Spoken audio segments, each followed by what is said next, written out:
ニアが来て39週間が経過しました。今週は北関東エリアでの仕事が多く、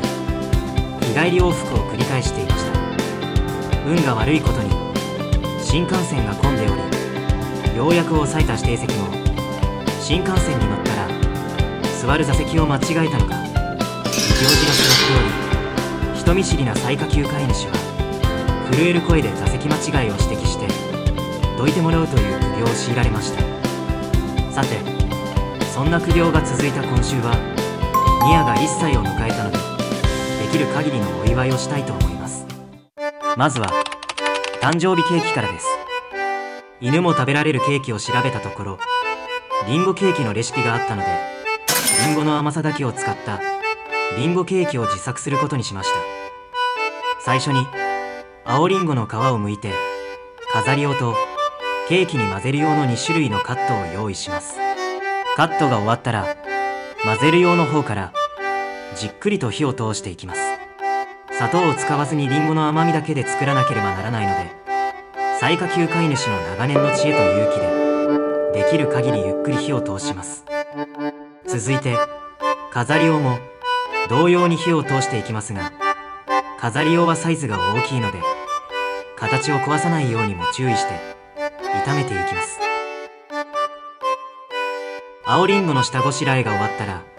スポンジケーキの作成にかかります。スポンジケーキは犬用スポンジケーキのレシピに従い、砂糖は使わずに小麦粉、卵のみを使って作ります。卵は M サイズを3つ使います。最下級飼い主は黄身と白身を別々に泡立てる別立てが好きなので、手間を惜しまず黄身と白身を分けていきます。ハンドミキサーで黄身と白身を別々に泡立て、黄身にふるった小麦粉と白身を数回に分けて混ぜていきます。混ぜ終わったらケーキに混ぜるように火を通したリンゴを混ぜ合わせます。あとはフライパンでホットケーキを焼くようにして火を通し、片面が焼けたらそこに飾り用のリンゴを添えて弱火で火を通して完成です。完成したケーキはあえてふわふわにしないで、リンゴの甘みが直に伝わるように凝縮ケーキにしました。言い訳じゃないですよ。以前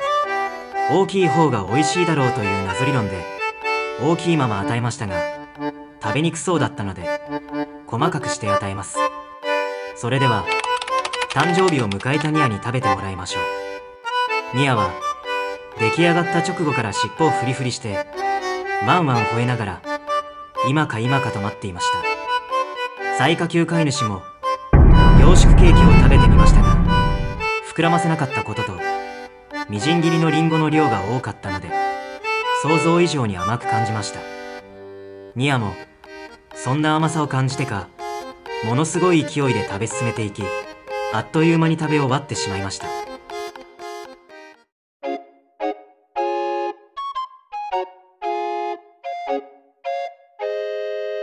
それではニアに誕生日プレゼントを贈呈します。ニアの誕生日プレゼントはコストコで見つけたイタグレホイホイです。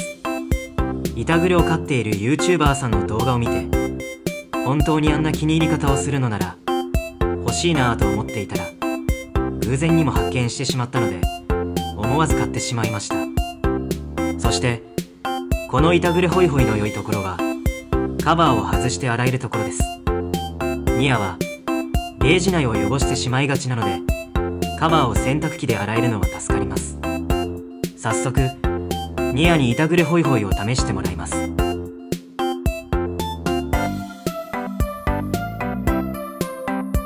予想に反してすんなりとイタグレホイホイに乗ってくれましたね。でもニアが気に入りそうだとうすうす感じていました。なぜかというと、イタグレホイホイは人肌でも肌触りが非常に心地よかったので、短毛のニアにしてもいつもの毛布に近い感触で馴染みやすそうだなと思ったからです。またサイズ感もニアが丸まった時のサイズにパーフェクトフィットするので、平日のお留守番の時も健やかにお昼寝できると思います。早速ゲージに入れてみました。思いのほかゲージにぴったりと収まりました。ゲージのサイズを全く考慮しないで買ったので、ゲージに入りきらなかったらまた怒られるところでした。今までは薄いクッションと毛布だったので、一気に高級なマットレス付きのベッドにランクアップしました。